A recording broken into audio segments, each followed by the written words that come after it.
Welcome focus, welcome to संस्कृति digital YouTube channel.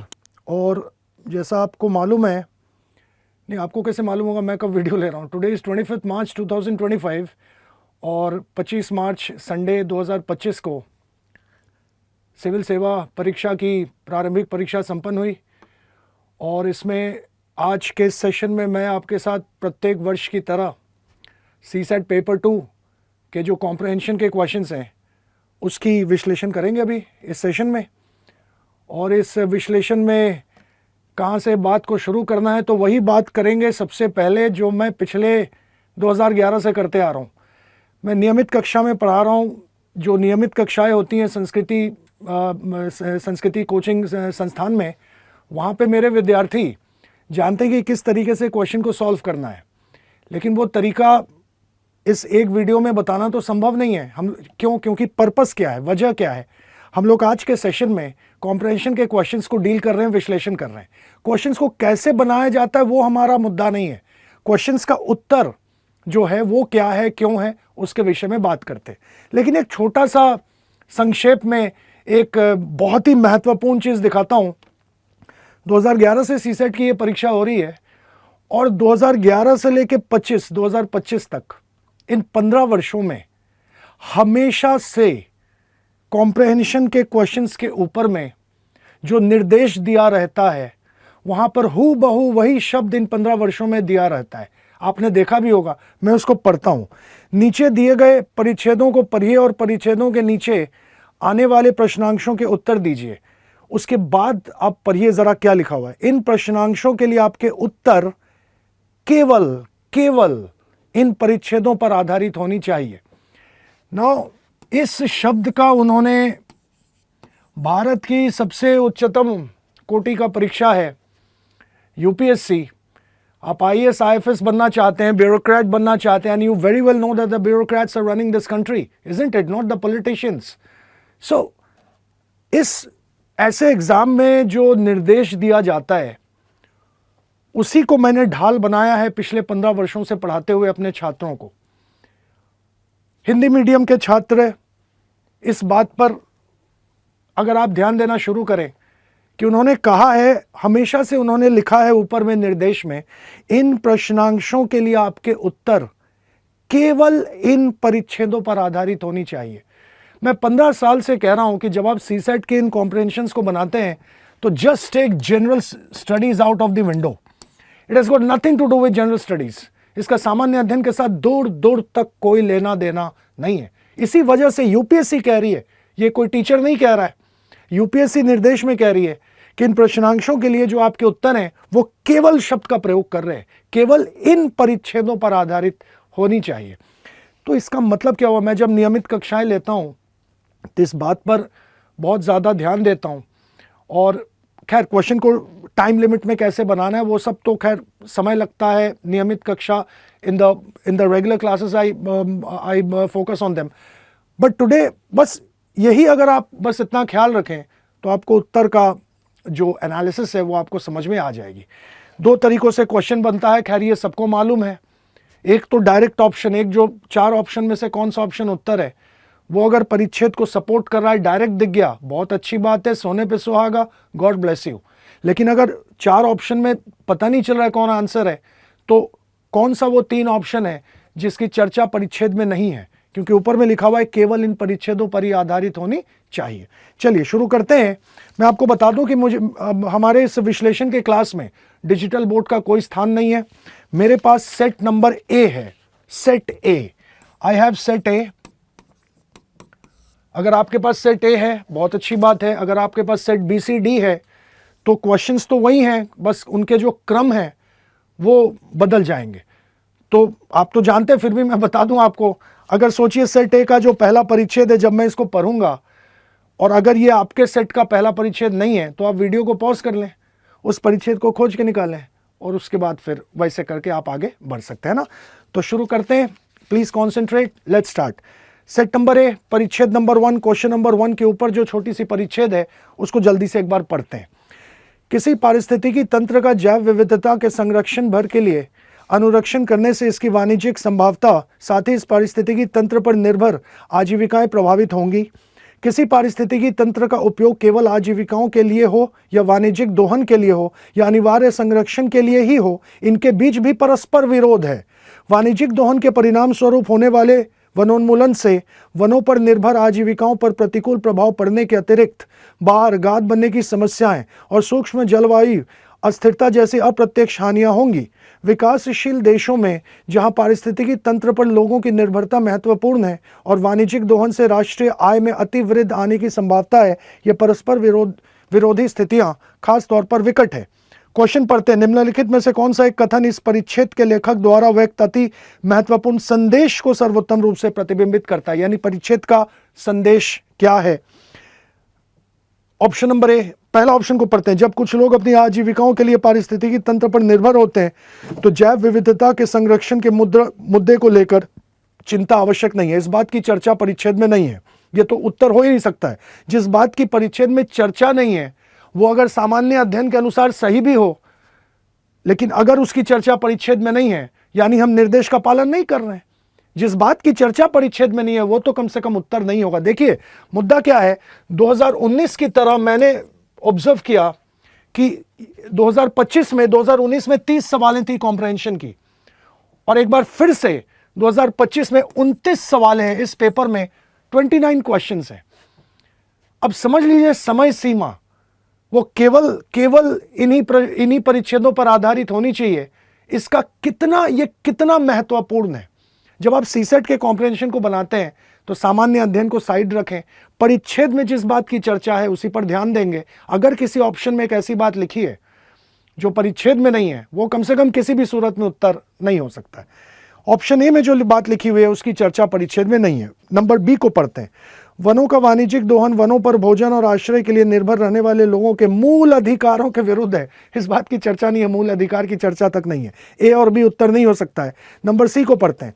आजीविका का संपोषण और पारिस्थितिकी तंत्र का निम्नीकरण एक साथ होने से वे एक दूसरे को तीव्र करते हैं, जिससे परस्पर विरोध और असंतुलन होता है।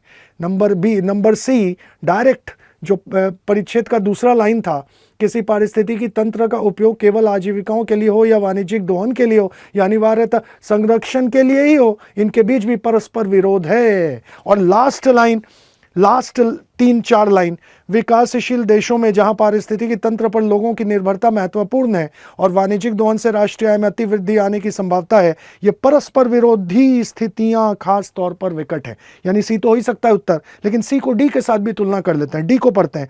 पारिस्थितिकी तंत्रों का वाणिज्यिक दोहन पूर्ण रूप से बंद कर दिया जाना चाहिए। बंद किया जाना चाहिए या बंद नहीं किया जाना चाहिए, इस बात की चर्चा परिच्छेद में नहीं है। डायरेक्ट ऑप्शन है क्वेश्चन नंबर 1 का ऑप्शन नंबर सी, तीसरा ऑप्शन इसका उत्तर है। क्वेश्चन नंबर 2 पर चलते हैं। उपयुक्त परिच्छेद के संदर्भ में निम्नलिखित पूर्व धारणाएं बनाई गई हैं। यानी विचार क्या है? पूर्व धारणा यानी परिच्छेद का विचार। नंबर 1, किसी भी देश को राष्ट्रीय आय में अतिवृद्धि लाने के लिए पारिस्थितिकी तंत्रों पर निर्भर होने की आवश्यकता नहीं है, इस बात की चर्चा परिच्छेद में है नहीं। नंबर 2, संसाधनों से समृद्ध देशों को अपर्याप्त संसाधनों वाले देशों के साथ अपने संसाधन बांटने चाहिए, यह बात कहीं लिखी नहीं है, ताकि पारिस्थितिकी तंत्र के निम्नीकरण बेकार ऑप्शन है, इस बात की चर्चा नहीं है। इसका उत्तर ना तो 1 ना ही 2, option number 4, option number D इसका उत्तर है। परिच्छेद नंबर 2 पर चलते हैं। नवीकरणीय ऊर्जा के इतिहास से यह सूचित होता है कि सीखने का एक अति प्रवण वक्र है, अर्थात जितना अधिक उत्पादन होता है, बड़े पैमाने की किफायतें और वर्तमान से सीखने के फलस्वरूप लागत उतनी तेजी से गिरती है। प्रतिष्ठानों का हरित नवप्रवर्तन मार्ग आश्रित है। कोई प्रतिष्ठान इसके बिना अधिक करता है, उसके भविष्य में करने की संभावना उतनी ही अधिक होती जाती है। इसका सबसे प्रबल एग्जाम्पल दे रहा है ऊर्जा की कीमतों में भारी गिरावट, जो 2010 के दशक में पूर्वानुमानों को बारंबार झुठलाते हुए लगभग 90% सस्ती हो गई। शीघ्र प्रारंभ कर क्रमिक रूप से चलने से अर्थव्यवस्थाओं को व्यवस्थित होने के लिए अधिक समय मिल जाता है, जिससे उन्हें अधिक विघटन का सामना किए बिना मार्ग आश्रित हरित निवेश के लाभों को उठाने का अवसर मिलता है। विलंब से किए जाने वाला अधिक अव्यवस्थित अंतरण और ज्यादा महंगा पड़ता है। यानी समय की बात कर रहा है। नवीकरणीय के लिए इस परिच्छेद में क्या लिखा हुआ है, जितनी जल्दी उसको अपनाएंगे, है ना, विलंब नहीं करना है। क्वेश्चन नंबर 3 को पढ़ते हैं। निम्नलिखित में से कौन सा एक कथन इस परिच्छेद के केंद्रीय विचार को सर्वोत्तम रूप से प्रतिबिंबित करता है? विचार क्या है? नंबर ए को पढ़ते हैं। हरित समृद्धि की ओर अंतरण होने के लिए बड़े पैमाने की किफायतें आती आवश्यक है। परिच्छेद में इसकी चर्चा नहीं है। नंबर बी, आधुनिक प्रौद्योगिकी प्रगति मार्ग आश्रित नवप्रवर्तन के साथ, मार्ग आश्रित नवप्रवर्तन, इस बात की चर्चा परिच्छेद में है नहीं। बृहद अर्थव्यवस्थाओं वाले देश, इस बात की भी चर्चा नहीं है। और आगे लिखा हुआ हरित प्रौद्योगिकी को अपनाने के लिए बेहतर स्थिति में होते हैं। ऑप्शन नंबर ए, बी और सी की चर्चा परिच्छेद में नहीं है। एक बार डी को देखिए। हरित प्रौद्योगिकी विकास के मामले में उचित समय चयन निर्णायक भूमिका निभाता है। होगा कि नहीं होगा? डायरेक्ट ऑप्शन है। Option number 4, option number D इसका उत्तर है। क्वेश्चन नंबर 4, उपयुक्त परिच्छेद के संदर्भ में, देखिए बार बार यहां भी लिखा होता है क्वेश्चन में, परिच्छेद के संदर्भ में क्यों लिखता है? कुछ कारण होगा ना, ये क्यों लिख रहे हैं? यूपीएससी चरम कोटि का exam, the most difficult exam in this country, one of the arguably one of the most difficult exams in this country. क्यों लिखता है इसे? उपयुक्त परिच्छेद के संदर्भ में, और ऊपर निर्देश में लिखा हुआ है केवल इन पर आधारित होनी चाहिए। It's got some value, this direction is got some value. उपयुक्त परिच्छेद के संदर्भ में निम्नलिखित पूर्व धारणाएं बनाई गई, यानी विचार। नंबर 1, भारत जैसे देश में मार्ग आश्रित हरित निवेश अंततः सर्वाधिक संभावित रूप से समृद्धि को और साथ ही लोक वित्त को लाभ पहुंचाएंगे, इस बात की चर्चा परिच्छेद में है नहीं। नंबर 2, यदि अन्य हरित प्रौद्योगिकी उसी प्रतिरूप का अनुसरण करे जिस प्रतिरूप का अनुसरण सौर ऊर्जा के मामले में हुआ है, तो सर्वाधिक संभावना है कि हरित अंतरण सरल होगा। सही बात है, सौर ऊर्जा बहुत जल्दी 90% उसकी कीमत घटी थी, परिच्छेद में यह लिखा हुआ है। यानी यदि अन्य हरित प्रौद्योगिकियां उसी प्रतिरूप का अनुसरण करे तो अच्छा हो सकता है ना। केवल 2, ऑप्शन नंबर बी इसका डायरेक्ट ऑप्शन है। क्वेश्चन नंबर 4 का उत्तर option number 2, B, option B. आगे बढ़ते हैं, अगले परिच्छेद में चलते हैं। क्वेश्चन नंबर 11 के लिए जो परिच्छेद है उसको पढ़ते हैं। भारत में प्रत्येक राज्य तापन के प्रभाव को लेकर विभिन्न चुनौतियों के समूह का सामना करता है, किंतु उत्सर्जन को कम करने के लिए प्रत्येक राज्य के पास अपने अपने सुयोग हैं जो उसके अपने प्राकृतिक संसाधनों पर निर्भर है। उदाहरण के लिए तटवर्ती राज्यों को अपने तटों को समुद्र स्तर में बढ़ोतरी से संरक्षित करने हेतु कार्रवाई करने की आवश्यकता है। अपेक्षाकृत सूखे जिलों को परिवर्ती मानसून वर्षा के लिए तैयारी करने की आवश्यकता है। हिमालयी क्षेत्रों की अपनी अनन्य चुनौतियां हैं और प्रायद्वीपीय भारत और अपतट क्षेत्रों के चुनिंदा भागों में पवन शक्ति को काम में लाने के लिए बड़े सुयोग उपलब्ध हैं। इन विभिन्न परिप्रेक्ष्यों पर भविष्य के लिए स्पष्ट और सतत लक्ष्य विकसित करने हेतु विचार किए जाने की आवश्यकता है। यानी अलग अलग राज्य का अलग अलग चुनौती है इस मामले में, है ना, तापन के मामले में। क्वेश्चन को पढ़ते हैं। निम्नलिखित में से कौन सा एक कथन इस परिच्छेद के लेखक द्वारा वह एक सर्वाधिक तर्कसंगत, विवेकपूर्ण और व्यवहारिक संदेश को सर्वोत्तम रूप से प्रतिबिंबित करता है? संदेश क्या है? परिच्छेद का संदेश क्या है? ऑप्शन ए, जलवायु परिवर्तन का सामना या प्रबंध करने के लिए न्यूनीकरण करना और अनुकूलन कार्य नीतियां अपनाना अनिवार्य रूप से प्रत्येक राज्य का उत्तरदायित्व है। कहीं पर इस बात की चर्चा नहीं है, ध्यान से पढ़ते जाइए, नहीं मिलेगा कहीं। नंबर बी, भारत इतना विविधतापूर्ण है, आगे पढ़ने की भी जरूरत नहीं है, विविधतापूर्ण पर ये विषय वस्तु है नहीं परिच्छेद का, कि उसके लिए जलवायु परिवर्तन का सामना करने के लिए कोई प्रभावकारी कार्यनीति या कार्यक्रम कार्यान्वित करना कठिन है कि आसान है, इस बात की चर्चा है नहीं परिच्छेद में। नंबर सी, जलवायु कार्य योजनाएं कार्यान्वित करना और निवल शून्य उत्सर्जन सुनिश्चित करना मूलतः केंद्र सरकार का उत्तरदायित्व है। कहाँ लिखा हुआ है परिच्छेद में? चर्चा नहीं है। ऑप्शन नंबर डी, भारत के लिए राज्य या क्षेत्र स्तर पर जलवायु परिवर्तन के लिए न्यूनीकरण और अनुकूलन की प्रभावी कार्यनीतियां प्रतिपादित करने की आवश्यकता है। लास्ट 2 लाइन परिच्छेद का, इन विभिन्न परिप्रेक्ष्यों पर, यानी अलग अलग राज्यों की अलग अलग चुनौतियां, इन विभिन्न परिप्रेक्ष्यों पर भविष्य के लिए स्पष्ट और सतत लक्ष्य विकसित करने हेतु विचार किए जाने की आवश्यकता है। डायरेक्ट सपोर्ट करता है option number D. Question number 11 का उत्तर ऑप्शन नंबर 4 है, ऑप्शन नंबर डी। आगे बढ़ते हैं। क्वेश्चन नंबर 12 इसी परिच्छेद पर आधारित है। इस परिच्छेद के संदर्भ में निम्नलिखित पूर्व धारणाएं बनाई गई हैं। पूर्व धारणा यानी विचार। नंबर 1, हरित ऊर्जा उत्पादन को आगे पढ़ने की भी जरूरत नहीं, हरित ऊर्जा उत्पादन की बात है नहीं, खैर पढ़ लो। जलवायु परिवर्तन न्यूनीकरण और अनुकूलन कार्य नीति के साथ सहबद्ध संगठित किया जा सकता है, इस बात की चर्चा परिच्छेद में नहीं है। नंबर 2, जलवायु परिवर्तन के प्रभाव तटवर्ती और पर्वतीय क्षेत्रों में कहीं अधिक गंभीर है। किस राज्य में, कौन सा ज्यादा राज्य में ये मसला ज्यादा गंभीर है, इस बात की चर्चा परिच्छेद में नहीं है। ना तो 1 ना ही 2, ऑप्शन नंबर 4 इसका उत्तर है। अगले परिच्छेद में चलते हैं। यदि सामाजिक असमानता भारत में तीव्रतम रूप से महसूस की गई सामाजिक समस्या है, तो असुरक्षा गरीबी से भी अधिक तीव्रतम रूप से महसूस की गई आर्थिक समस्या है। असुरक्षा, जो लोग शासकीय गरीबी रेखा के नीचे हैं और उनके अतिरिक्त वे भी जो गरीबी रेखा के ठीक ठाक ऊपर हैं, अनेक प्रकार की संपत्ति और अथवा स्वास्थ्य जोखिमों, बाजार में घटबर, रोजगार संबंधी अनिश्चितताओं के कारण विभिन्न आर्थिक असुरक्षाओं से प्रभावित हैं। यानी both below the poverty line people as well as both and the people above the poverty line, both are facing the same insecurity, असुरक्षा। असुरक्षा किस चीज की? संपत्ति की, स्वास्थ्य जोखिमों की, बाजार में घटबर की, रोजगार संबंधी अनिश्चितताओं के कारण असुरक्षा। और लास्ट लाइन में लिखा हुआ है, अनेक सरकारी नीतियों का लक्ष्य वास्तव में इन असुरक्षाओं का न्यूनीकरण है। क्वेश्चन को पढ़ते हैं, क्वेश्चन नंबर 13 क्वेश्चन को पढ़िएगा, उसमें इंपॉर्टेंट है संदेश। परिच्छेद, इस क्वेश्चन नंबर 13 यानी परिच्छेद का संदेश क्या है। ए को पढ़ते, भारत की राजनीतिक कार्यपालिका को इस बात से अवगत होना चाहिए कि गरीबी और सामाजिक असमानता और उनके परिणाम स्वरूप हुआ असुरक्षा बोध ही मुख्य सामाजिक समस्या है। चर्चा नहीं है, मुख्य है कि मुख्य नहीं है, इस बात की चर्चा नहीं है। नंबर बी, भारत में गरीबी ही सामाजिक असमानता और असुरक्षा का प्राथमिक कारण है। कहाँ लिखा हुआ है गरीबी असुरक्षा का कारण है? ये बात लिखा नहीं हुआ है, वहां सिर्फ लिखा हुआ है गरीबी से भी ज्यादा गंभीर प्रॉब्लम है असुरक्षा। ये बात नहीं लिखी हुई है कि गरीबी असुरक्षा का प्राथमिक कारण है।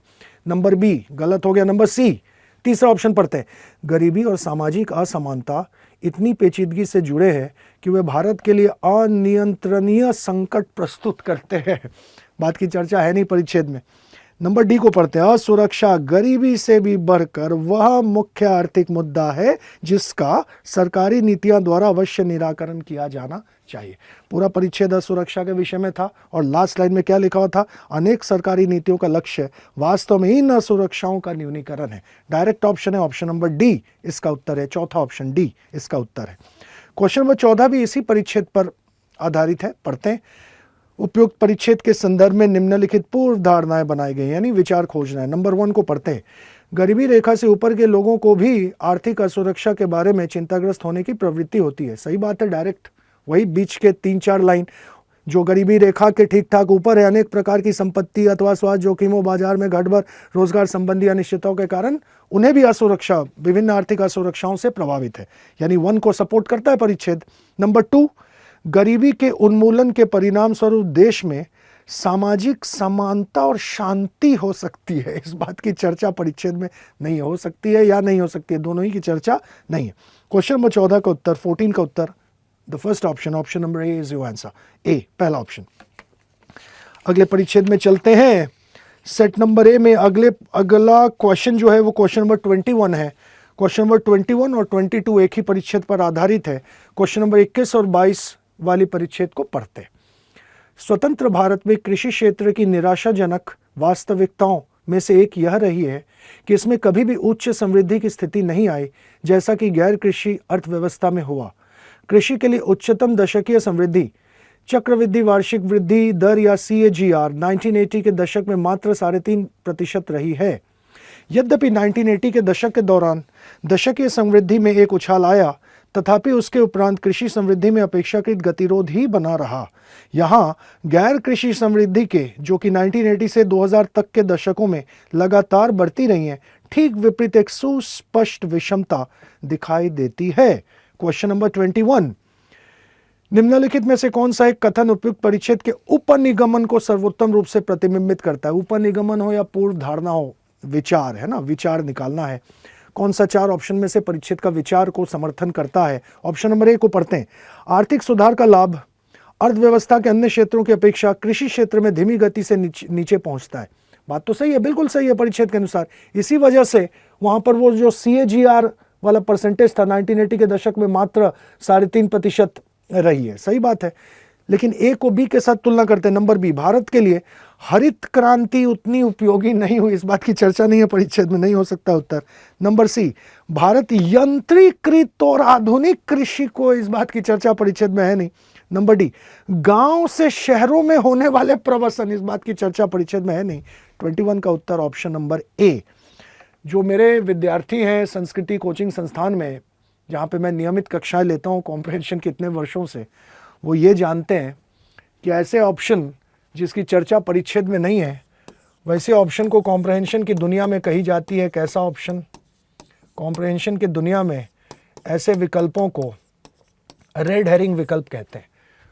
तो इसकी चर्चा मतलब जल्दी नहीं हो सकती है, मुझे लगभग 12-15 घंटा लगता है इसको समझाने में कक्षाओं में।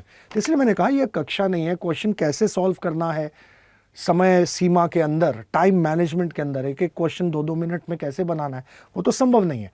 इसलिए आप उसकी एक्सपेक्टेशन मत रखें, आपको सिर्फ इतना देखना है, मतलब ये तो विश्लेषण कर रहे हैं ना, चूंकि आज एग्जाम हुई है तो सिर्फ कॉम्प्रहेंशन के क्वेश्चंस का विश्लेषण कर रहे हैं। फिर भी मैंने आपको कहा कि वो बार बार कह रहा है कि उपयुक्त परिच्छेद के अनुसार केवल इन्हीं पर आधारित होने चाहिए। क्यों लिखता है, क्यों? This is the reason, this is the main reason कि UPSC is trying to tell you कि when you are appearing for this CSAT exam, you just keep general studies on the side track.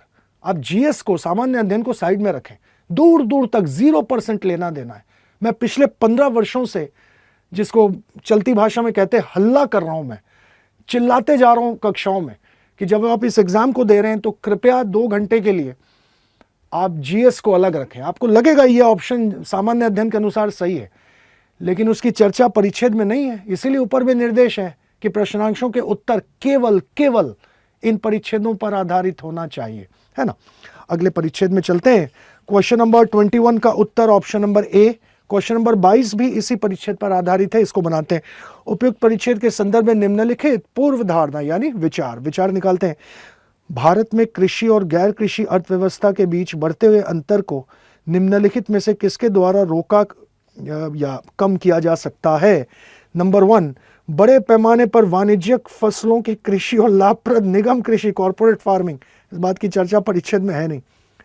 Number 2, सभी फसलों के निःशुल्क बीमा उपलब्ध कराना, आगे पढ़ने की जरूरत है, बात की चर्चा परिच्छेद में है नहीं। ना तो 1 ना ही 2, ऑप्शन नंबर डी चौथा ऑप्शन इसका उत्तर है।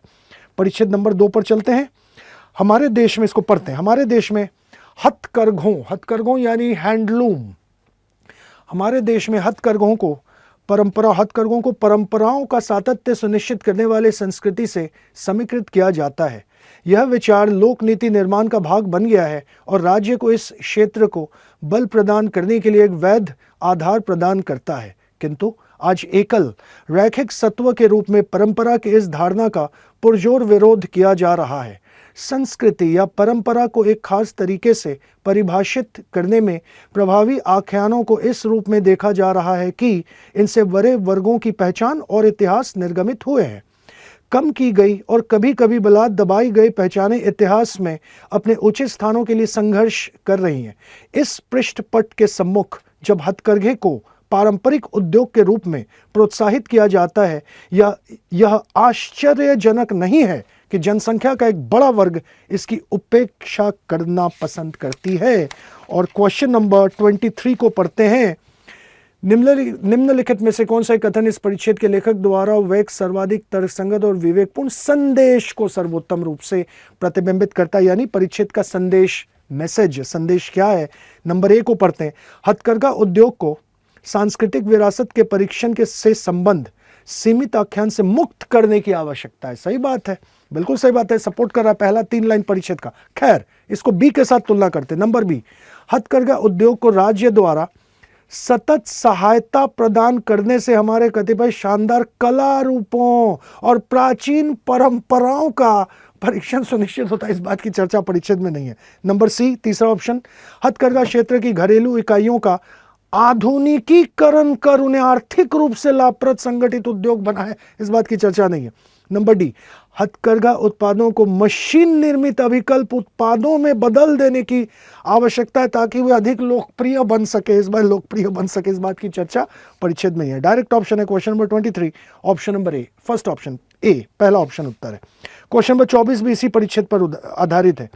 उपयुक्त परिच्छेद के संदर्भ में, देखिए बार बार क्वेश्चन में भी लिखा रहता है उपयुक्त परिच्छेद के संदर्भ में, यानी कि सामान्य अध्ययन के संदर्भ में, उपयुक्त परिच्छेद के संदर्भ में निम्नलिखित पूर्व धारणा यानी विचार। नंबर 1, हथकरघा क्षेत्र में राज्य को किसी भी रूप में अंतर्ग्रस्त होने की कोई आवश्यकता नहीं है। आवश्यकता है या नहीं है, इस बात की चर्चा परिच्छेद में नहीं है। नंबर 2, तेजी से बदलते हुए आधुनिक विश्व में हथकरघा उत्पाद अब पसंदीदा और आकर्षक नहीं रह गए हैं। ये पसंदीदा रह गए हैं कि नहीं रह गए, दोनों ही बात की चर्चा परिच्छेद में नहीं है। Option number 4 D is your option, ना तो 1 और ना ही 2। Set number A, question number 24 के बाद अगला परिच्छेद क्वेश्चन नंबर 31 और 32 एक ही परिच्छेद पर अगला परिच्छेद को पढ़ते हैं। क्वेश्चन नंबर 31 और 32 के लिए, दुर्भाग्यवश हमारे देश में परीक्षाओं के लिए शिक्षण और शिक्षा प्राप्ति ही हमारी विशिष्टता हो गई है, किंतु समाज की नई मांगों और भविष्यों के कार्य क्षेत्र के लिए समीक्षात्मक और स्वतंत्र चिंतन कार्यकलाप से सीखने, उसी मुद्दे पर बहुविद्या परिप्रेक्ष्यों से प्रश्न पूछने तक निर्माण के लिए साक्ष्यों का उपयोग करने और चिंतन और सुव्यवस्था की अपेक्षा है। उच्च शिक्षा को या तो सरकारी नीतियों का मात्र अनुचर या लोक मनस्थिति का निष्क्रिय उत्तरदाता नहीं होना चाहिए। उच्च शिक्षा प्राप्ति पूरी तौर पर यह है कि कैसे चिंतन किया जाए, ना कि क्या चिंतन किया जाए। शिक्षण का पुनराविष्कार आवश्यक है। क्वेश्चन को पढ़ते हैं। निम्नलिखित में से कौन सा एक कथन इस परिच्छेद में व्यक्त केंद्रीय विचार क्या है? कभी विचार के लिए लिखा रहेगा उपनिगमन, कभी लिखा रहेगा पूर्व धारणा, कभी सीधे विचार ही लिख देता है। परिच्छेद में 4 ऑप्शन में से कौन सा परिच्छेद के विचार को समर्थन करता है? नंबर 1 को पढ़ते हैं। भारत के पास अपने विश्वविद्यालयों में गुणवत्तापूर्ण शिक्षा के संवर्धन हेतु पर्याप्त संसाधन नहीं है।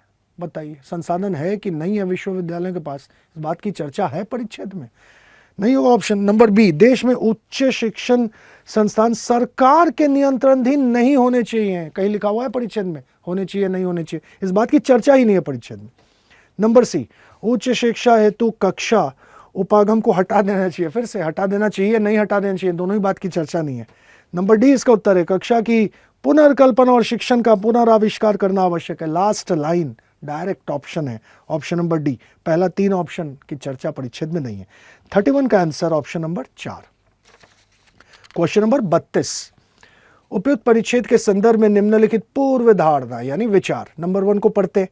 उच्च शिक्षा सतत विकसित होने वाला विषय है जिसे समाज के सभी क्षेत्रों में हो रहे नए विकास के साथ पंक्तिबद्ध होने की आवश्यकता है। ये सब जनरल स्टडी सामान्य अध्ययन के अनुसार सही लगता है, लेकिन यहाँ जो लिखा हुआ है परिच्छेद को 50,000 बार पढ़िए, इस बात की चर्चा है कहीं परिच्छेद में?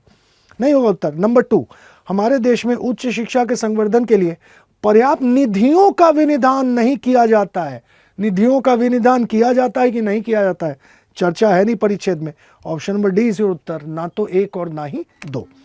अगले परिच्छेद में चलते हैं। अगला परिच्छेद क्वेश्चन नंबर 33 और 34 के लिए 2 क्वेश्चन के लिए अगला परिच्छेद को पढ़ते हैं। यदि जनसंख्या वृद्धि के प्रतिरूप में असमानता है तो खाद्य उत्पादन और उपयोग में उससे भी अधिक असमानता है। जैसे जैसे समाज अधिक धनी होते जाते हैं उनका पशु उत्पादों का उपभोग बढ़ता जाता है। इसका अर्थ है कि दाना और फलियों जैसी मूलभूत खाद्य सामग्री का बड़ा भाग जो मनुष्य का सीधे वहन कर सकता है वह इसके बजाय कुक्कुट पालन और बड़े फार्म पशुओं के चारे में बदला जा रहा है। तथापि पादप आधारित आहार का मनुष्य के लिए पशु आहार में यह परिवर्तन फलदायी होने से काफ़ी दूर है। हमें कुक्कुटों को खाने से उन्हें खिलाई गई कैलोरी का केवल 16% भाग ही वापस मिल पाता है। बड़े पशुओं में जिन्हें पशुवध से पहले उनमें वसा और कुछ प्रोटीन शामिल करने के लिए दाना खिलाया जाता है, यह परिवर्तन दर और कम होकर 5 से लेकर 7% तक रह जाती है। यानी परिच्छेद क्या कह रहा है? सीधा एक कहानी दिया हुआ है। पोल्ट्री, चिकन वगैरह नॉनवेज खाते हैं तो उनको भी दाना खिलाया जाता है, तो वो प्रोटीन जो अगर उनको पूरा प्रोटीन खिलाया जा रहा है उनसे बहुत कम ही प्रतिशत हमारे पास पहुंचता है। यानी मुद्दा क्या निकला? मुद्दा यही निकला कि चलिए क्वेश्चन को देखते हैं, मुद्दा वहीं पे निकलेगा। क्वेश्चन नंबर 33, निम्नलिखित में से कौन सा एक कथन इस परिच्छेद के मर्म को सर्वोत्तम रूप से प्रतिबिंबित करता है? मर्म क्या है परिच्छेद का, यानी पूरे परिच्छेद को कौन सा ऑप्शन समर्थन करता है सबसे अच्छा? नंबर ए, समृद्धर समाजों में अनाज आधारित खाद्य के उपयोग को बढ़ाने के लिए लोक नीति की आवश्यकता है। लोक नीति की आवश्यकता है कि नहीं है, इस बात की चर्चा परिच्छेद में नहीं है। नंबर बी को पढ़ते हैं। उत्पादन और उपयोग के आधार पर पशु आधारित खाद्य अनाज पादप आधारित खाद्य से काफ़ी कम फलदायी है। सही बात है, सीधे अनाज पादप आधारित अगर खाएं तो वहाँ से डायरेक्ट प्रोटीन मिलेगा परिच्छेद के अनुसार, और अगर हम लोग वहाँ से पशु आधारित खाद्य खा रहे हैं तो वहाँ से प्रोटीन कम मिलेगा। यही परिच्छेद में लिखा हुआ था। ए और बी में से बी अधिक समर्थन करता है ना परिच्छेद का। नंबर सी को पढ़ते हैं। हमारे दैनिक आहार में पशु आधारित प्रोटीन का स्थान पादप आधारित प्रोटीन को ले लेना चाहिए। बात कहीं नहीं लिखा है ले लेना चाहिए या नहीं ले लेना चाहिए। दूसरी बात, बी और सी में तुलना करें तो कौन ज्यादा अच्छा समर्थन कर रहा है, बी ऑप्शन। और डी को पढ़ते हैं चौथा, किसी भी तीव्र परिवर्तनशील समाज में खाद्य उत्पादन और उपभोग में असमानता अपरिहार्य है। इस बात की चर्चा नहीं है कि किसी भी तीव्र परिवर्तनशील समाज में यह असमानता अपरिहार्य है। ऑप्शन नंबर 2 डायरेक्ट ऑप्शन है, ऑप्शन नंबर बी इसका उत्तर है। क्वेश्चन नंबर 33 का उत्तर option number B. Question number 34, अगला क्वेश्चन भी इसी परिच्छेद पर आधारित है। पढ़ते हैं क्वेश्चन को। 34, उपयुक्त परिच्छेद के संदर्भ में निम्नलिखित पूर्व धारणा यानी विचार। नंबर 1 को पढ़ते हैं। प्रत्येक देश में खाद्य विनिर्माण और प्रसंस्करण उद्योग को अपने, इस बात की चर्चा है कहीं? खाद्य विनिर्माण प्रसंस्करण फूड प्रोसेसिंग की चर्चा है कहीं पर? खैर आगे और पढ़ लेते हैं। उद्योग को अपने उद्देश्यों और पद्धतियों को समाजों की बदलती हुई आवश्यकता के अनुसार उससे संगत रूप में रखना चाहिए। इस बात की चर्चा परिच्छेद में है नहीं, 1 तो आएगा नहीं उत्तर में। नंबर 2 को पढ़ते हैं। समृद्ध समाज अपने कृषि उत्पादों के अप्रत्यक्ष उपयोग के कारण खाद्य सामग्रियों की कैलोरियों में भारी हानि उठाने की ओर प्रवृत्त होते हैं। सही बात है ना, डायरेक्ट ऑप्शन है। अपने कृषि उत्पादों के अप्रत्यक्ष उपयोग, वही अप्रत्यक्ष उपयोग दिया हुआ है कि जैसे जैसे ये धनी अधिक धनी होते जाते हैं समाज, दूसरा तीसरा लाइन, जैसे जैसे समाज अधिक धनी होते जाते हैं उनका पशु उत्पादों का उपभोग बढ़ता है। तो पशु उपभोग अगर कर रहे हैं, परिच्छेद के अनुसार की बात कर रहे हैं, जनरल स्टडीज की बात नहीं कर रहे, परिच्छेद में जो लिखा हुआ है, यानी परिच्छेद के अनुसार पशु उत्पाद का उपभोग अधिक धनी समाज में होती जा रही है, तो वहां से कैलोरी मिल नहीं रहा है प्रोटीन का। यानी सीधे नंबर 2, समृद्ध समाज अपने कृषि उत्पादों के अप्रत्यक्ष उपयोग के कारण खाद्य सामग्रियों की कैलोरियों में भारी हानि उठाने की ओर प्रवृत्त होते हैं। केवल 2, option number B, option number B दूसरा ऑप्शन। क्वेश्चन नंबर 34 का ऑप्शन नंबर बी दूसरा ऑप्शन इसका उत्तर है। सेट नंबर ए में अगले क्वेश्चन में आप अगर जाएं तो 41 और 42, क्वेश्चन नंबर 41 और 42 एक परिच्छेद पर आधारित है। उस परिच्छेद को पढ़ते हैं। अनेक देश यह वायदा कर रहे हैं कि वे अगले 30 वर्षों में निवल शून्य कार्बन तक आ जाएंगे, अर्थात घरेलू उत्सर्जनों को घटकर शून्य के निकट आ जाना होगा। एक अग्रणी जलवायु वैज्ञानिक यह मानते हैं कि अधिक से अधिक मांग पक्ष उपायों जैसे कि व्यक्तियों और परिवारों के व्यवहार परक परिवर्तनों के माध्यम से आधा न्यूनीकरण प्राप्त किया जा सकता है, और उससे भी यह अपेक्षा होगी कि पूर्ति पक्ष निवेशों के माध्यम से परिवर्तन लाने हेतु कंपनियां और सरकारें अधिक प्रोत्साहन प्रदान करें ताकि न्यून कार्बन विकल्पों को अपेक्षाकृत अधिक सस्ता और अधिक विस्तृत रूप से उपलब्ध बनाया जा सके। ये लास्ट 4 लाइन इंपॉर्टेंट होगा। क्वेश्चन नंबर 41, निम्नलिखित में से कौन सा एक कथन इस परिच्छेद के केंद्रीय विचार को सर्वोत्तम रूप से प्रतिबिंबित करता है? विचार निकालना है। नंबर ए, निवल शून्य कार्बन तक जाना केवल घरेलू उत्सर्जन में न्यूनीकरण लाकर ही संभव होगा। केवल शब्द है, सपोर्ट नहीं कर रहा है, बिल्कुल उत्तर नहीं होगा, सामान्यीकरण कर रहा है केवल कह के। नंबर बी, लोगों में न्यून कार्बन व्यवहार उन्हें प्रोत्साहन देकर ही लाया जा सकता है। अंतिम 4 लाइन में प्रोत्साहन की बात है ना, ए और बी में से बी भारी होगा कि नहीं होगा? बी इसका उत्तर है। खैर सी को पढ़ते हैं, तीसरा ऑप्शन को भी पढ़ते हैं। न्यून कार्बन प्रौद्योगिकियों का प्रयोग कर लोगों को अपेक्षाकृत सस्ती वस्तुएं सेवाएं उपलब्ध कराई जा सकती है। नहीं, वहां लिखा हुआ है, देखिए वहां क्या लिखा हुआ है, वहां लिखा हुआ है लास्ट 4 लाइन, पूर्ति पक्ष निवेशों के माध्यम से परिवर्तन लाने हेतु कंपनियां और सरकारें अधिक प्रोत्साहन प्रदान करें ताकि न्यून कार्बन विकल्पों को अधिक सस्ता और अधिक विस्तृत रूप से उपलब्ध किया जा सके। यह लिखा हुआ है। और यहां क्या लिखा हुआ है? न्यून कार्बन प्रौद्योगिकियों का प्रयोग कर लोगों को सस्ती वस्तुएं सेवाएं उपलब्ध। बिल्कुल उल्टी बात लिखी हुई है ना। सी उत्तर नहीं है, परिच्छेद के अनुसार गलत है। नंबर डी चौथा ऑप्शन, जो विनिर्माण उद्योग न्यून कार्बन प्रौद्योगिकियों का प्रयोग करते हैं उन्हें उपदान सब्सिडी प्रदान किए जाने चाहिए। इसकी चर्चा नहीं है। दूसरा option direct option, option number B. Question number 41, option number B is your answer. Question number 42 को पढ़ते हैं। क्वेश्चन में फिर से वही है, पूर्व धारणा। नंबर 1, कंपनियों में पूर्ति पक्ष निवेश के परिणाम स्वरूप लोगों में न्यून कार्बन व्यवहार आ सकता है।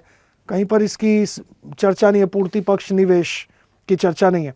नंबर 2, लोक सरकार और कंपनियों के शामिल हुए बिना न्यून कार्बन व्यवहार को अनुकूलित करने में समर्थ नहीं है, ये बात की चर्चा परिच्छेद में नहीं है, ना तो एक और ना ही दो। Option number D is your answer, 42 का डी। अगले परिच्छेद को पढ़ते। अगला परिच्छेद क्वेश्चन नंबर 43 और 44 का परिच्छेद है, इसको पढ़ते हैं। केवल 50 वर्षों में ही विश्व का कच्चे माल का उपभोग 4 गुना के आसपास 100 बिलियन टन से अधिक हो गया है। इसके 9% से कम भाग को पुनः उपयोग में लाया जाता है। पुराने वाहनों की बैटरियों में लिथियम, कोबाल्ट, मैग्नीज और निकेल जैसे द्रव्य होते हैं जो कीमती और जिन्हें प्राप्त करना दुष्कर हो सकता है। पूर्ति श्रृंखलाएं लंबी और जटिल हैं। पूर्तिकर्ताओं के निकृष्ट वातावरणीय और श्रम मानक उनके खरीदारों को जोखिम को बढ़ा देते हैं। सामग्रियों के पुनः उपयोग करने में समझदारी है। एक बार जब बैटरियां अपने जीवन के अंतिम चरण पर पहुंच जाए, उन्हें पुनः फैक्ट्री में ले जाकर उनके संगठकों को पुनः प्राप्त किया जा सकता है और नई बैटरियों में डाला जा सकता है। यानी रॉ मटेरियल्स है ना, रॉ मटेरियल्स की बात कर रहा है। कच्चे माल का उपयोग खराब होने के बाद भी उनका उपयोग किया जा सकता है। क्वेश्चन नंबर 43 को पढ़ते हैं। निम्नलिखित में से कौन सा एक कथन इस परिच्छेद द्वारा वे एक सर्वाधिक तर्कसंगत, विवेकपूर्ण और व्यवहारिक संदेश को सर्वोत्तम रूप से प्रतिबिंबित करता है? यानी परिच्छेद का संदेश क्या है, परिच्छेद कहना क्या चाहता है? नंबर ए, अति आवश्यक खनिजों का पुनः उपयोग किए बिना हरित अर्थव्यवस्था संभव नहीं है। इस बात की चर्चा परिच्छेद में नहीं है।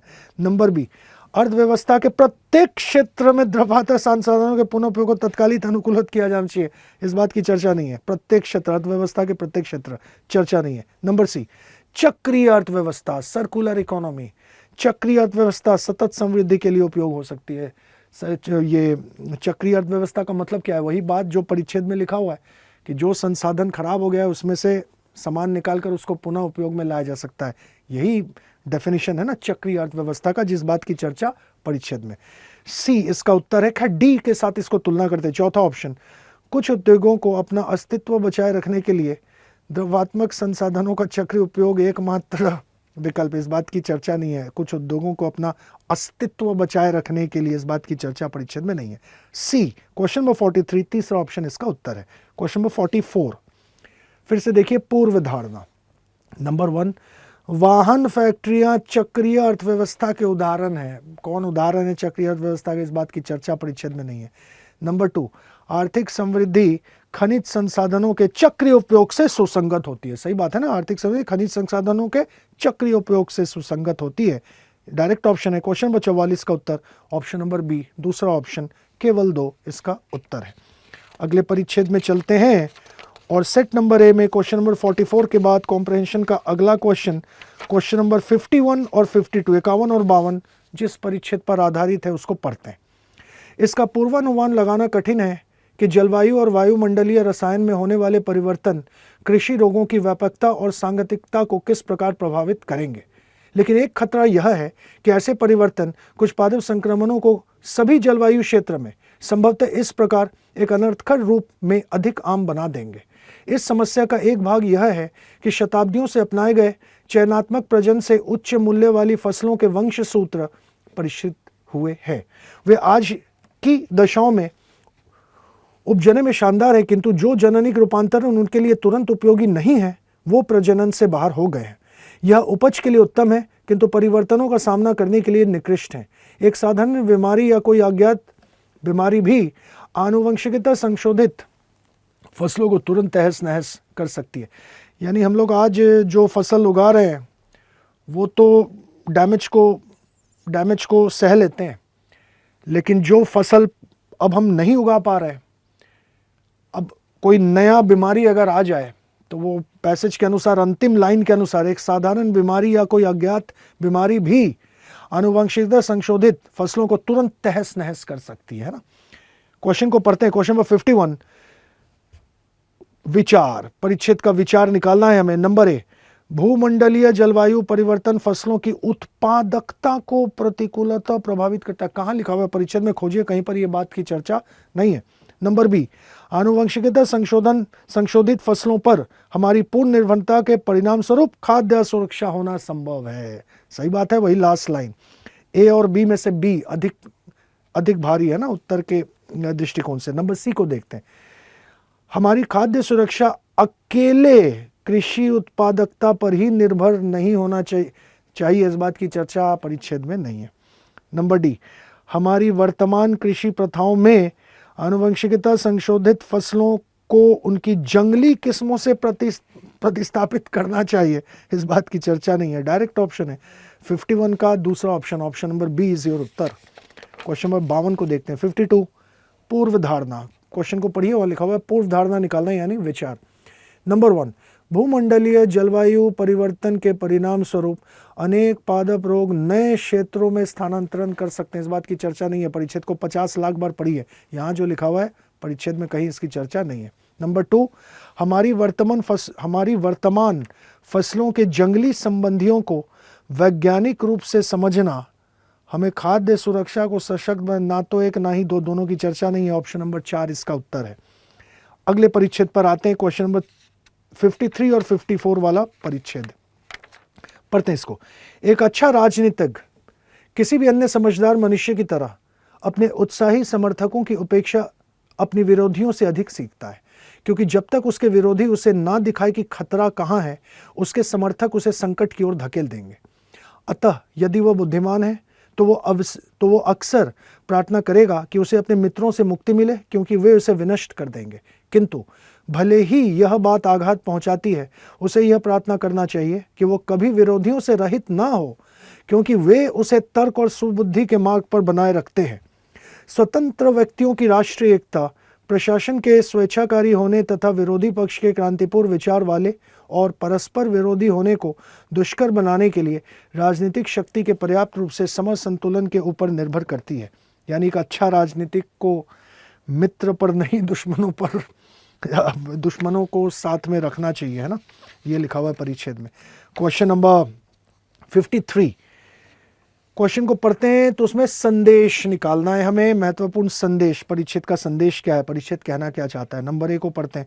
विरोधी पक्षों के बिना लोकतंत्र में प्रशासन अधिक जिम्मेवार हो जाता है, तो उल्टी बात लिखी हुई है, नहीं होगा उत्तर किसी सूरत में, और अधिक जिम्मेवार हो जाता है विरोधी पक्षों के बिना। नंबर बी में लिखा हुआ है लोकतंत्र के लिए आवश्यक है कि सरकार को सचेत रखने के लिए विरोध पक्ष में क्रांतिपूर्ण विचार वाले लोग होने चाहिए। क्रांतिपूर्ण विचार वाले लोग, इस बात की चर्चा परिच्छेद में नहीं है। नंबर सी, लोकतंत्र में शासकों को उनके राजनीतिक रूप से बने रहने के लिए विरोधी पक्ष का सहारा आवश्यक है, इस बात की भी चर्चा परिच्छेद में नहीं है। ध्यान से इसको, यहाँ क्या लिखा हुआ है वहां हमने क्या पढ़ा था। नंबर डी को देखिए, लोकतंत्र में राजनीतिक शक्ति के संतुलन और सुशासन के लिए विरोध पक्ष का होना अपरिहार्य है, यही लिखा हुआ पूरा परिच्छेद को सपोर्ट करता है।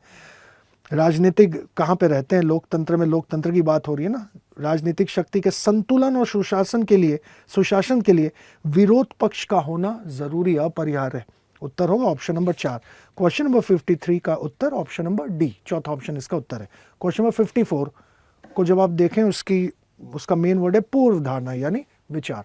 नंबर 1, लोकतंत्र में एक मजबूत विरोध पक्ष तभी आवश्यक है जब शासनाध्यक्ष उदासीन हो, इस बात की चर्चा परिच्छेद में कहीं नहीं है। वो कितना भी बार पढ़े आप, 50 करोड़ बार पढ़े, यहाँ जो लिखा हुआ है कहाँ कहीं पर कोई चर्चा नहीं है। नंबर 2, लोकतंत्र में विरोध पक्ष जितना आक्रामक होगा शासन उतना ही बेहतर होगा। यह आक्रामक होने की बात नहीं है, ना तो एक ना ही दो। क्वेश्चन नंबर 54 का उत्तर option number 4, option number D इसका उत्तर है। सेट नंबर ए में क्वेश्चन नंबर 54 के बाद जो कॉम्प्रहेंशन का सवाल है वो है क्वेश्चन नंबर 61 और 62 वाला परिच्छेद। क्वेश्चन नंबर 61 और 62 वाला परिच्छेद को पढ़ते हैं। ऐसा कोई लोकतंत्र नहीं हुआ जो निगमित पूंजीवाद के बिना आर्थिक रूप से समृद्ध हुआ हो। यह अर्थव्यवस्था के आधुनिकीकरण में और ग्रामीण से शहरी और कृषि से उद्योग और सेवाओं में अंतरण को, जो कि समृद्धि के लिए अपरिहार्य है, सुकर बनाने में सहायक होता है। इससे रोजगार सृजित होते हैं तथा गैर सरकारी व्यवसाय में और अधिक संवेग लाए बिना देश की बेरोजगारी की चुनौती का सामना करने का और कोई रास्ता नहीं है। बड़ी कंपनियां बड़े पैमाने पर प्रचलन कर सकते हैं और देश और विदेश दोनों में प्रतियोगी क्षमता प्राप्त कर सकती है। एक जीवंत निगम पूंजीवादी आधार राज्य के लिए अतिरिक्त राजस्व प्राप्त करवाता है, जो आगे वंचितों के बृहत्तर कल्याण के लिए तथा अवसरों के रूप में अधिक एक समान धरातल प्रदान करने हेतु उपयोग किया जा सकता है। क्वेश्चन में लिखा हुआ है महत्वपूर्ण संदेश। क्वेश्चन नंबर 61 संदेश यानी परिच्छेद कहना क्या चाहता है। नंबर ए, निगमित पूंजीवाद किसी राज्य की आर्थिक समृद्धि के लिए और लोकतंत्र के लिए भी महत्वपूर्ण है। पहला लाइन को पढ़िए, ऐसा कोई लोकतंत्र नहीं हुआ जो निगमित पूंजीवाद के बिना आर्थिक रूप से संगठित हुआ हो। डायरेक्ट ऑप्शन है, ऑप्शन नंबर ए इसका उत्तर है। खैर अब देखिए बी, सी और डी को पढ़ते हैं। बी को पढ़ते हैं। नंबर ए, पहला लाइन, परिच्छेद का पहला लाइन को पढ़िए और ए को पढ़िए, एकदम डायरेक्ट उठा के छाप दिया गया है। बी को पढ़ते हैं, दूसरा ऑप्शन, निगमित पूंजीवाद किसी आधुनिक राज्य द्वारा अपने राजनीतिक उद्देश्य को प्राप्त करने हेतु अनिवार्य है, इस बात की चर्चा परिच्छेद में नहीं है। नंबर सी को पढ़ते हैं, निगमित पूंजीवाद की भूमिका के बगैर कोई राज्य लंबे समय तक अपनी आर्थिक अस्तित्व के सुनिश्चित नहीं रख सकता कि भूमिका के बगैर, इस बात की भी चर्चा परिच्छेद में है नहीं। नंबर डी को पढ़ते हैं, निगमित पूंजीवाद और लोकतंत्र अपने सतत अस्तित्व के लिए परस्पर निर्भर निर्भर है कि नहीं है परस्पर, इस बात की चर्चा नहीं है। खैर डायरेक्ट ऑप्शन है ए, 61 का ए, पहला लाइन से ही वो हो जाता है उसका उत्तर। 61 पहला option A is answer. Number 62 question कहता है पूर्व धारणा यानी विचार। नंबर 1 को पढ़ते हैं, निगमित पूंजीवाद श्रमिक बल की वृद्धि करता है, रोजगार के अधिक अवसर प्रदान करता है। परिच्छेद में इसकी चर्चा नहीं है। श्रमिक बल की वृद्धि, रोजगार के अधिक अवसर प्रदान, नहीं है चर्चा, 1 नहीं होगा उत्तर में। 2 को पढ़ते हैं, जनसंख्या के निर्धन लोग और वे लोग जो हाशिए पर हैं, अधोमुखी धन सर्व प्रभाव यानी ट्रिकल डाउन इफेक्ट के कारण निगमित पूंजीवाद द्वारा लाभान्वित होते हैं। सही बात है। लास्ट 4 लाइन पढ़िए, एक जीवंत निगम पूंजीवाद आधार राज्य के लिए अतिरिक्त राजस्व प्राप्त करवाता है जो आगे, अगला लाइन, वंचितों के बृहत्तर कल्याण के लिए तथा अवसर के रूप में अधिक एक समान धरातल प्रदान करने हेतु उपयोग किया जा सकता है। यानी ट्रिकल डाउन इफेक्ट होता है, अधोमुखी धन स्राव, ट्रिकल डाउन, नीचे इसका प्रभाव दिखता है, निगमित पूंजीवाद द्वारा लाभान्वित होते हैं। तो निगमित पूंजीवाद अगर होगा, बड़ी कंपनियों में निगमित पूंजीवाद अगर हो रही है, तो लास्ट 3 लाइन वंचितों के बृहत्तर कल्याण के लिए तथा अवसरों के रूप में, डायरेक्ट ऑप्शन है 2 इसका उत्तर है। क्वेश्चन नंबर 62 केवल 2, option number B, option number दूसरा option B is your answer. Question number 63 के लिए छोटा सा 2 लाइन 2.5 लाइन का एक परिच्छेद है, उसको पढ़ते हैं।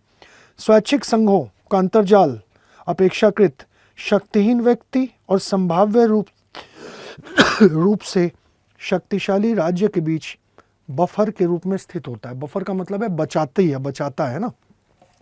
स्वैच्छिक संघों और अंतर्जाल नेटवर्क अपेक्षाकृत शक्तिहीन व्यक्ति को बचाता है स्वैच्छिक संघों और अंतर्जाल नेटवर्क से, ये लिखा हुआ है, बफर का ये मतलब होता है। क्वेश्चन कहता है निम्नलिखित में से कौन सा एक कथन उपयुक्त परिच्छेद की सर्वोत्तम व्याख्या को प्रतिबिंबित करता है। यानी उपयुक्त परिच्छेद को इनमें से कौन सा, 4 में से एक ही उत्तर होगा ना, 4 विकल्पों में से एक ही विकल्प उत्तर होगा। तो लिखा हुआ है सर्वोत्तम व्याख्या को प्रतिबिंबित करता है, यानी कौन सा सबसे अच्छा समर्थन करता है इस परिच्छेद का। नंबर ए, यह राज्य के अंदर कतिपय समूहों की प्रतिकूलता के विरुद्ध अपने संकल्प को व्यवहार में प्रवर्तित करने की असमर्थता पर बल देता है, बात की चर्चा नहीं है परिच्छेद में। ऑप्शन बी को पढ़ते हैं, यह अपने सदस्यों के कल्याण के उन्नयन और उनके व्यक्तित्व के विकास, पर्सनालिटी की डेवलपमेंट, चर्चा नहीं है। नंबर सी को पढ़ते हैं, यह व्यक्तियों के पार्थक्य स्थिति से बाहर ले आता है और उन्हें सर्व सामान्य प्रयासों में भाग लेने के अवसर प्रदान करता है। और बफर शब्द का डायरेक्ट कॉनोटेशन डेफिनेशन, उसकी जो प्रस्तावना है वो डायरेक्ट ऑप्शन नंबर सी में लिखा हुआ है ना, बफर की, बचाता है। यह व्यक्तियों को पार्थक्य स्थिति से बाहर ले आता है, उन्हें सर्व सामान्य प्रयासों में भाग लेने के अवसर प्रदान करता है। सी इसका उत्तर है। खैर ऑप्शन नंबर 4 को भी एक बार देख लेते हैं। यह नागरिकों को विभिन्न प्रकार की निष्ठाएं और लगाव रखने देता है। निष्ठाएं, लगाव की चर्चा नहीं है। क्वेश्चन नंबर 63 का उत्तर ऑप्शन नंबर सी, तीसरा option is your right answer, 63 C. Set number A में क्वेश्चन नंबर 63 के बाद जो अगला कॉम्प्रहेंशन का क्वेश्चन है वह आपको मिलेगा क्वेश्चन नंबर 71। क्वेश्चन नंबर 71 एक क्वेश्चन है उस परिच्छेद में। क्वेश्चन नंबर 71 वाला परिच्छेद को एक बार पढ़ते हैं। मुद्रास्फीति की एकल संख्या विभिन्न वस्तुओं और सेवाओं सभी के लिए एक समष्टि होती है। उपभोग के विभिन्न मदों के लिए कीमत वृद्धि अलग अलग होती है। अतः यह एकल संख्या विभिन्न वस्तुओं और सेवाओं को भारित मान निर्दिष्ट करने से मिलती है। WPI के लिए उत्पादन के भारित मानों का उपयोग किया जाता है। CPI के लिए उपभोग टोकरी यानी कंजम्पशन बास्केट का उपयोग किया जाता है, किंतु व्यक्ति समरूप नहीं होते। उपभोग टोकरी गरीब, मध्य वर्ग और धनी व्यक्तियों के लिए अत्यधिक रूप से अलग अलग होती हैं। अतः सीपीआई इन वर्गों में से प्रत्येक के लिए अलग अलग होती है और एक सम्मिश्र सूचकांक निकालने के लिए इन टोकरियों के औसत का परिकलन अपेक्षित होती है। क्वेश्चन को पढ़िए, संदेश निकालना है, निर्णायक संदेश परिच्छेद कहना क्या चाहता है। नंबर ए, कीमत वृद्धि के मापन में केवल डब्ल्यूपीआई का ही उपयोग किया जाना चाहिए और सीपीआई के उपयोग को हटा देना चाहिए। केवल डब्ल्यूपीआई का ही उपयोग किया जाना चाहिए, सीपीआई को हटा देना चाहिए। इस बात की चर्चा कहाँ है? वहां सिर्फ लिखा हुआ है सीपीआई, जो उपभोग टोकरी के कुछ डीमेरिट्स वहां पर लिखे हुए, हटा देना चाहिए या डब्ल्यूपीआई का उपयोग किया जाना चाहिए, इसकी चर्चा परिच्छेद में है नहीं। नंबर बी को देखते हैं। मुद्रास्फीति दर का वर्तमान परिकलन अलग अलग मध्य या उपभोक्ता वस्तु की कीमत वृद्धि का सही मापन नहीं करता कि नहीं करता, इस बात की चर्चा परिच्छेद में नहीं है। नंबर सी, मुद्रास्फीति के आंकड़े उपभोग टोकरी में सेवाओं को न्यून रूप से प्रस्तुत करते हैं। डायरेक्ट ऑप्शन है लास्ट 5 लाइन जो हमने पढ़ा। ऑप्शन नंबर सी आपका उत्तर है। क्वेश्चन नंबर 71 सी। खैर डी को भी एक बार देख लीजिए। मुद्रास्फीति दर की जानकारी वास्तव में देश की किसी भी व्यक्ति के काम की नहीं है। किसी व्यक्ति के काम की है कि नहीं है, दोनों ही बात की चर्चा परिच्छेद में नहीं है। क्वेश्चन नंबर 71 डायरेक्ट ऑप्शन है। तीसरा option number C is your answer. अगले परिच्छेद में चलते हैं। क्वेश्चन नंबर 72 ही एक ही प्रश्न है इस परिच्छेद में। क्वेश्चन नंबर 72 वाला परिच्छेद को पढ़ते हैं। विश्वास को आमतौर पर अन्य लोगों के प्रति सुभेद होने के रूप में परिभाषित किया जाता है। उद्यम वृत्ति में अन्य लोगों का विश्वास करने और स्वयं धोखे का विषय बनने में तत्पर होना निहित होता है। विशेषक प्रणालियों में विश्वास वैश्विक व्यवहार का सार है। विश्वास स्वयं सामाजिक बाजार में परम वस्तु के रूप में उभर कर आता है और वैश्विक बाजार में वस्तुओं और सेवाओं की विशिष्टताओं को परिभाषित करता है। विश्वास करने के आचरण का यह भी अर्थ है कि अन्य लोगों को समुचित आदर का स्थान देना और कतिपय पहलुओं में आशापूर्ण दृष्टि से देखना कि वे सक्षम है अथवा सक्षम होंगे। विश्वास इस परिच्छेद का विषय वस्तु है। क्वेश्चन पढ़ते हैं। निम्नलिखित में से कौन सा कथन इस परिच्छेद के मर्म को सर्वोत्तम रूप से प्रतिबिंबित करता है, यानी परिच्छेद को कौन सा सबसे अच्छा सपोर्ट करता है, समर्थन करता है, एंडोर्समेंट करता है? नंबर ए, उद्यम वृत्ति में विश्वसनीयता की अपेक्षा नहीं की जा सकती, इस बात की चर्चा परिच्छेद में है नहीं। अपेक्षा की जा सकती कि नहीं की जा सकती, इसकी नहीं है। उद्यम वृत्ति में विश्वसनीयता की अपेक्षा, अगर लिखा रहता की जा सकती है तब भी उसकी चर्चा नहीं थी। ये तो होगा नहीं उत्तर में। नंबर बी, जो लोग विश्वसनीय होते हैं वे सर्वाधिक सुभेद्य होते हैं कि नहीं होते, इस बात की भी चर्चा नहीं है। नंबर सी, धोखे का पात्र बने बिना कोई आर्थिक क्रियाकलाप संभव नहीं है, इस बात की चर्चा नहीं है। नंबर डी को पढ़िए। विश्वास करना महत्वपूर्ण है यद्यपि इसमें खतरा होता है। सही बात है, डायरेक्ट इसी को खतरा भी लिखा हुआ है और महत्वपूर्ण है विश्वास, ये भी लिखा हुआ है। पहला 4-5 लाइन में खतरा लिखा हुआ था, उसके बाद ये महत्वपूर्ण क्यों है उसके विषय में समर्थन था। क्वेश्चन नंबर 72 का उत्तर option number 4, option number D आपका उत्तर है। सेट नंबर ए में क्वेश्चन नंबर 72 के बाद कॉम्प्रहेंशन, लगता है यही लास्ट प्रश्न था। हाँ, यही लास्ट क्वेश्चन था। चलिए, तो ये हो गया आपका analysis. And let me tell you something कि देखिए, ये मैं फिर से कह रहा हूँ कि संभव नहीं है, मैं जो नियमित कक्षाएं लेता हूँ उसमें हिंदी माध्यम के छात्र पूछते हैं कि हिंदी को समझेंगे कैसे, क्वेश्चन को छोड़ेंगे कैसे, क्वेश्चन को बनाएंगे कैसे, क्वेश्चन अगर अटेम्प्ट करें नेगेटिव मार्किंग से कैसे बचें। तो ये तो विश्लेषण वाला क्लास था जो आप YouTube पर देख रहे हैं। लेकिन नियमित कक्षा अगर आपको करनी है तो आपको हमारे संस्कृति संस्थान में आपको मेरे साथ कांटेक्ट में आना पड़ेगा, या तो ऑफलाइन कांटेक्ट में आए या ऑनलाइन कांटेक्ट में आए। नहीं तो इस 1 घंटे के क्लास में ये बिल्कुल संभव नहीं है, क्योंकि मैं क्वेश्चन को बनाता हूँ रेड हेरिंग ऑप्शन के माध्यम से, और क्वेश्चन छोड़ने की एक प्रक्रिया है, उसको कहते हैं बूलियन लॉजिक। ये एक तर्क है, इस तर्क का नाम है Boolean logic.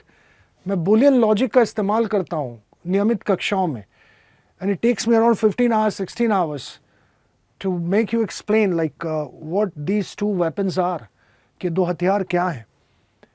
And my students never face any problem in solving these questions because my maximum impetus, जो सबसे ज़्यादा impetus होता है, ये दोनों पर होता है, जिसके सहारे क्वेश्चन बनाने की कला और कौन से क्वेश्चन को छोड़ देना है। भैया यूपीएससी की बात कर रहे हैं, जीएस पेपर 1 हो या सीसेट पेपर 2 हो, उच्चतम स्तर का एग्जाम है, किसी को भी 100/100 तो आएगा नहीं इस एग्जाम में, गलतियां तो फिर भी होंगी, बट गलतियों को मिनिमाइज करनी है। और गलतियों को कितनी मिनिमाइज करनी है कि इसमें क्वालिफाइंग मार्क्स हमको आ जाए। 200 में 66 marks is your qualifying marks. एक क्वालिफाइंग पेपर ये है, और एक आप मुख्य परीक्षा में जाएंगे तो एक इंग्लिश कंपलसरी का पेपर है, जिसमें लोग हिंदी माध्यम के छात्र जिनको अंग्रेजी लिखने तक नहीं आता है, वो इस पेपर को देखकर एक बार सॉल्व करें। सीसेट भी क्वालिफाइंग है, ये पेपर भी क्वालिफाइंग है मेंस एग्जाम में। So these are your main hurdles. I teach both of them, दोनों को मैं पढ़ाता हूँ, इतने वर्षों से पढ़ाते आया हूँ। लेकिन जहाँ तक सीसेट का सवाल है, आशा करता हूँ कि आपको इन उत्तर को समझ में आई होगी। मैंने जहाँ जहाँ जिस क्वेश्चन में कहा कि इस बात की चर्चा परिच्छेद में नहीं हुई है, अब आप उन ऑप्शंस को परिच्छेद के साथ समय सीमा लेकर मिलाएं। कोई समय सीमा ना देखें, इनफैक्ट वास्तव में नहीं देखें समय सीमा। आप एक ही ऑप्शन को 5 घंटा तक मिलाइए कि उसकी चर्चा परिच्छेद में है या नहीं, क्योंकि ऊपर में निर्देश यूपीएससी वालों ने क्या दे रखा है कि इन प्रश्नांशों के उत्तर केवल इन परिच्छेदों पर ही आधारित होना चाहिए। ये कहते हुए आपसे आज्ञा लेता हूँ। Thanks a lot, meet you again, see you man, best of luck, bye.